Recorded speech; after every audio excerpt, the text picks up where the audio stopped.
ਸਤਿ ਸ਼੍ਰੀ ਅਕਾਲ ਸਮੇਂ ਦੇ ਬੁਲੇਟਿਨ 'ਚ ਸਵਾਗਤ ਹੈ ਬਹੁਤ-ਬਹੁਤ ਔਰ ਸਭ ਤੋਂ ਪਹਿਲਾਂ ਖਬਰਾਂ ਦੀ ਸ਼ੁਰੂਆਤ ਬਰਨਾਲਾ ਤੋਂ ਕਰਾਂਗੇ। ਬਰਨਾਲਾ ਦੀ ਅਨਾਜ ਮੰਡੀ ਦੇ ਵਿੱਚ ਕਿਸਾਨਾਂ ਦਾ ਵੱਡਾ ਜਮਾਵੜਾ ਨਜ਼ਰ ਆ ਰਿਹਾ। ਵੱਡੀ ਗਿਣਤੀ ਦੇ ਵਿੱਚ BKU ਸਿੱਧਪੁਰ ਦੀ ਰੈਲੀ ਦੇ ਵਿੱਚ ਕਿਸਾਨ ਪਹੁੰਚੇ ਹੋਏ ਨੇ। ਲਖੀਮਪੁਰ ਕਾਂਡ ਨੂੰ ਲੈ ਕੇ ਕੇਂਦਰ ਅਤੇ ਯੂਪੀ ਸਰਕਾਰ ਦੇ ਖਿਲਾਫ ਰੋਸ ਜ਼ਾਹਿਰ ਕੀਤਾ ਜਾ ਰਿਹਾ ਹੈ ਔਰ ਉਸ ਰੋਸ ਜ਼ਾਹਿਰ ਕਰਨ ਨੂੰ ਲੈ ਕੇ ਬਰਨਾਲਾ ਦੇ ਵਿੱਚ ਵੱਡਾ ਇਕੱਠ ਕੀਤਾ ਗਿਆ। ਪੰਜਾਬ ਸਰਕਾਰ ਨੂੰ ਵੀ ਯਾਦ ਕਰਵਾਈ ਗਈ ਨਿਚੋੜ ਵਾਅਦੇ ਕਿਉਂਕਿ ਉਹਨਾਂ ਦੇ ਵੱਲੋਂ ਵੀ ਪੂਰਨ ਤੌਰ ਤੇ ਕਰਜ਼ ਮਾਫੀ ਦਾ ਇੱਕ ਵੱਡਾ ਵਾਅਦਾ ਕਿਸਾਨਾਂ ਦੇ ਲਈ ਕੀਤਾ ਗਿਆ ਸੀ। वादे भी याद कराए गए ने। वेख सकते हो दो तस्वीर तुहानू विखा रहे, एक पासे जिहड़ा इकट्ठ है किसानां दा, दूसरे पासे महिलावां बीबियां जिहड़ियां ने किसानां दियां वो भी पहुंचियां होईयां ने, यानी कि महिला किसान जिहड़े ने वड्डी गिनती दे विच भी नजर आ रहे ने। सो कुल मिला के लगातार ये रैलियां प्रदर्शन जिहड़े ने हो रहे ने, पंजाब होवे हरियाणा होवे या फिर बाकी दे होर सूबे नजर आउंदे होण। पर खास तौर ते जेकर गल करिए तां 3 अक्तूबर नूं जो घटना वापरी लखीमपुर दी, उस तो बाद लगातार किसान जिहड़े ने इहो कह रहे हैं कि आखिरकार क्यों ਜਿਹੜਾ ਦਰੜ ਕੇ ਮਾਰਿਆ ਗਿਆ, ਕਿਸ ਤਰ੍ਹਾਂ ਦਾ ਇਹ ਲੋਕਤੰਤਰ ਹੈ। ਸਵਾਲ ਲਗਾਤਾਰ ਚੁੱਕੇ ਜਾ ਰਹੇ ਨੇ। ਤੇ ਦੂਸਰੇ ਪਾਸੇ ਵੱਡੇ ਐਲਾਨ ਕੁਝ ਸੰਯੁਕਤ ਕਿਸਾਨ ਮੋਰਚੇ ਦੇ ਵੱਲੋਂ ਬੀਤੇ ਦਿਨ ਕੀਤੇ ਗਏ ਨੇ ਪ੍ਰੈਸ ਕਾਨਫਰੰਸ ਕਰਕੇ, ਤੇ ਉਸ ਤੋਂ ਬਾਅਦ ਅੱਜ ਇਹ ਬਰਨਾਲਾ ਦੇ ਵਿੱਚ ਰੈਲੀ ਔਰ ਇਕੱਠ ਤੁਸੀਂ ਵੇਖ ਸਕਦੇ ਹੋ।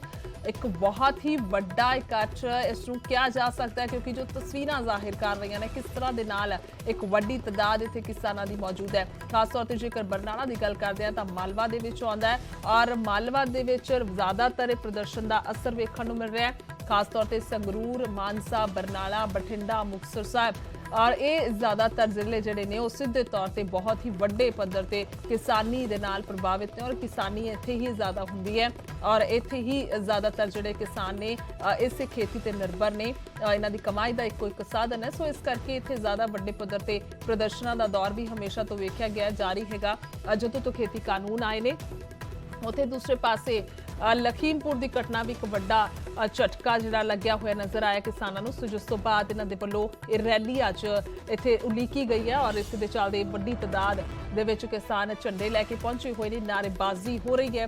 और दूसरे पासे जेकर बीबियां दी गल करिए तां वड्डी तादाद दे विच महिलावां भी जिहड़ियां ने ओह हरियां चुन्नियां लैके पहुंचियां होईयां ने क्योंकि BKU सिद्धपुर दे वल्लों जिहड़ी है ओह यूनियन है, ओह यूनियन दे वल्लों इत्थे अज रैली जिहड़ी उलीकी गई है और वड्डी गिनती दे विच इत्थे लोक किसान जिहड़े ने उस पहुंचे हुए ने। सो खास तौर पर जेकर महिलावां की गल करिए तो इन्हां दी भी बहुत ही वड्डी तादाद हैगी है और दूसरे पासे किसान भी बहुत ही वड्डी तादाद दे विच नजर आए ने क्योंकि अंदोलन दे विच ही बीबियां दा वेख्या गया सी एक वड्डा जमावड़ा ट्रालियां भर भर के अपने वाहनां ते जा के इन्हां ने उत्थे जाके भी वड्डा संघर्ष उलीकिया। जेकर सिंघू बॉर्डर बाकी बॉर्डर की गल करिए उत्थे भी जाके उत्थे उन्होंने प्रशादे बनाए, जाके वड्डा हिस्सा पाया। क्या इन्होंने कि किसान जेकर अंदोलन कर सकते हैं, प्रदर्शन कर सकते हैं तो साडा इत्थे हक बनता है, साडी जिम्मेवारी बनती है कि उन्होंने खाण पीण का असीं ध्यान रखिए, जो भी साडे तो बन पा सकदा असीं करिए। सो उस लिहाज दे नाल कह सकते हैं उस वेले तो ही प्रदर्शन जिहड़े ने ओह हो रहे ने पंजाब दे विच भी और बाकी सारी थावां ते और उत्थे वड्डी गिनती दे विच महिलावां दा असर वेखण नूं मिलदा है। और इत्थे भी अगर गल करिए तां अज बरनाला दे विच इह तस्वीर एक विलक्षण बनी हुई है, बनती नजर आई है क्योंकि बहुत समा हो गया सी काफ़ी पंजाब दे विच कि बहुत वड्डी रैली कोई नज़र नहीं सी आई। पर अज की गल की जाए तो लखीमपुर घटना नूं लैके ये रैली जिहड़ी है कह सकते हैं पहल के आधार पर उलीकी गई है। और दूसरा मुख मकसद हैगा पंजाब सरकार नूं उन्हां दे वादे याद कराउणा। सो बरनाला तो पत्रकार आशीष ने साडे नाल फोन लाइन ते। जी आशीष, जेकर इस रैली की गल करिए सब तो पहला की कहोगे, किन्नी क गिनती अंदाजन इत्थे अज किसानां दी पहुंची हुई है और उस तो इलावा गल करिए तां वड्डा की कुछ तुहानूं इत्थे खास नजर आ रहा है? बरनाला विच अज भारतीय किसान यूनियन एकता सिद्धूपुर वल्लों अज बरनाला दी नाज मंडी विच पंजाब लैवल ते अज इकट्ठ रखिया गया ਜਿਹਦੇ ਵਿੱਚ ਪੂਰੇ ਪੰਜਾਬ ਭਰ ਵਿੱਚੋਂ ਅਜੇ ਤੇ ਕਿਸਾਨ ਪਹੁੰਚੇ ਨੇ। ਉਹਨਾਂ ਨੇ ਕਹਿਣਾ ਹੈ ਕਿ ਇਹ ਇਕੱਠ ਪੰਜਾਬ ਸਰਕਾਰ ਦੇ ਕੀਤੇ ਹੋਏ ਵਾਅਦੇ ਜੋ ਕਿਸਾਨੀ ਚਾਹੇ ਕਰਜ਼ੇ ਨੂੰ ਲੈ ਕੇ ਚਾਹੇ ਉਹ ਸਰਕਾਰ ਫਸਲਾਂ ਦੇ ਮੁਨਾਫੇ ਨੂੰ ਲੈ ਕੇ ਜਾਂ ਪੈਸੇ ਨੂੰ ਲੈ ਕੇ ਗੱਲ ਕੀਤੀ ਗਈ ਸੀ, ਉਸ ਨੂੰ ਲੈ ਕੇ ਅੱਜ ਬਰਨਾਲਾ ਦੀ ਨਾਜ ਮੰਡੀ ਵਿੱਚ ਭਾਰੀ ਸੰਖਿਆ ਵਿੱਚ ਇਹ ਭਾਰਤੀ ਕਿਸਾਨ ਏਕਤਾ ਸਿੱਧੂਪੁਰ ਵੱਲੋਂ ਇਕੱਠ ਰੱਖਿਆ ਗਿਆ। ਪਿਛਲੇ ਹਫ਼ਤੇ ਇੱਥੇ ਭਾਰਤੀ ਕਿਸਾਨ ਯੂਨੀਅਨ ਉਗਰਾਹਾਂ ਵੱਲੋਂ ਇਕੱਠ ਰੱਖਿਆ ਗਿਆ ਸੀ।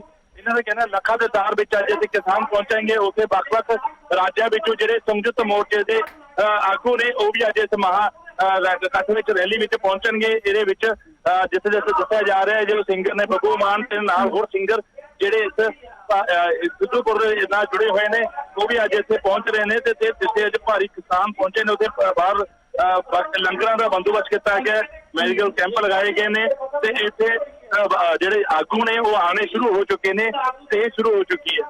जी ठीक है, बहुत बहुत शुक्रिया आशीष ਤੁਹਾਡਾ ਫਿਲਹਾਲ ਧੰਨਵਾਦ ਹੈ। ਔਰ ਜਿਵੇਂ ਜਾਣਕਾਰੀ ਦਿੱਤੀ ਹੈਗੀ ਪੱਤਰਕਾਰ ਨੇ ਕਿ ਇੱਥੇ ਬੱਬੂ ਮਾਨ ਜਾਂ ਫਿਰ ਹੋਰ ਪੰਜਾਬੀ ਗਾਇਕਾਂ ਦੀ ਗੱਲ ਕਰੀਏ ਤਾਂ ਉਹ ਵੀ ਪਹੁੰਚ ਰਹੇ ਨੇ। ਔਰ ਸਭ ਤੋਂ ਪਹਿਲਾ ਟੀਚਾ ਹੈਗਾ ਪੰਜਾਬ ਸਰਕਾਰ ਨੂੰ ਉਹਨਾਂ ਦੇ ਵਾਅਦੇ ਯਾਦ ਕਰਾਏ ਜਾਣ ਕਿ ਜੋ ਤੁਸੀਂ ਵਾਅਦੇ ਕਿਸਾਨਾਂ ਦੇ ਨਾਲ ਕੀਤੇ ਸੀ ਉਹ ਪੂਰੇ ਨਹੀਂ ਕੀਤੇ ਗਏ। ਉਸ ਦੇ ਚੱਲਦੇ ਇਹ ਅੱਜ ਵੱਡੀ ਰੈਲੀ ਨਜ਼ਰ ਆ ਰਹੀ ਹੈ। ਐਕਸਕਲੂਸਿਵ ਤਸਵੀਰਾਂ ਜਿਹੜੀਆਂ ਨੇ ਤੁਹਾਨੂੰ ਵਿਖਾ ਪਾ ਰਹੇ ਕਿਸ ਤਰ੍ਹਾਂ ਦੇ ਨਾਲ ਇੱਕ ਵੱਡਾ ਇਕੱਠ ਅੱਜ ਕਿਸਾਨਾਂ ਦਾ ਇੱਥੇ ਹੈ। और खास तौर पर जेकर गल करिए BKU सिद्धूपुर दी तां पूरे पंजाब तो एक किसानां दा इकट्ठ है।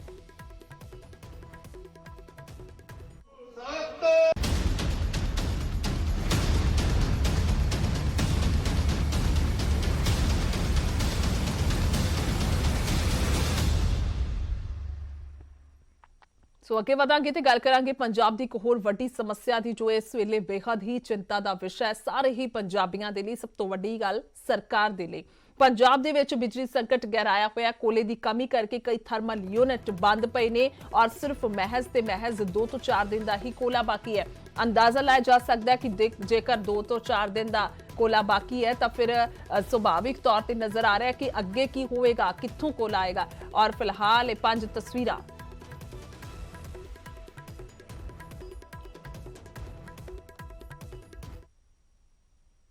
नहीं है जो कि लगातार जो कि सिर्फ नॉन फॉसिल फ्यूल पर निर्भर है। कोई देश नहीं है। अमेरिका में फॉसिल फ्यूल हमारा कोयला है ना, उसका गैस है और शेल है, वो भी उसमें भी कार्बन है, वो भी एमिशन करता है 62%। चीन में हमको लगता है कि करीब 70% के आसपास। कहाँ है आप? चलिए आज एक बात और बता दें, हम लोग रिन्यूएबल जोड़ रहे हैं लेकिन रिन्यूएबल आप ये नहीं, इनकी गलती नहीं है, हम बता देते हैं। रिन्यूएबल है, सोलर है तो रात में नहीं चलती है ना, धूप सन नहीं रहता। विंड है, हवा नहीं चलती है तो वो नहीं चलता, राइट। ये मेजर सोर्स है। हाइड्रो है, ठीक है, तो ये हाइड्रो में कुछ स्टोरेज है हमारा, कुछ हमारा पॉन्डेज है, यानी कि ये है। तो इसमें रिन्यूएबल, सिर्फ रिन्यूएबल से चलने के लिए ये आवश्यक है कि स्टोरेज हो, यानी कि दिन में जबकि सूरज चलता हो, सूरज चमकता हो तो हम उसको पावर को, सरप्लस पावर को स्टोर कर लें, रात में इस्तेमाल करें।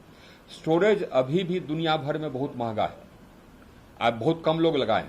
मैक्सिमम जो स्टोरेज कैपेसिटी है सबसे बड़ा वो कैलिफोर्निया में है, सिर्फ 400 मेगावाट आवर का, सिर्फ 400 मेगावाट। तो अभी स्टोरेज का दाम है, यानी बैटरी स्टोरेज का दाम है $250 प्रति किलोवाट आवर, $250 प्रति। तो हम लोग दुनिया को यही कह रहे हैं कि एनर्जी ट्रांजिशन में हम आगे हैं।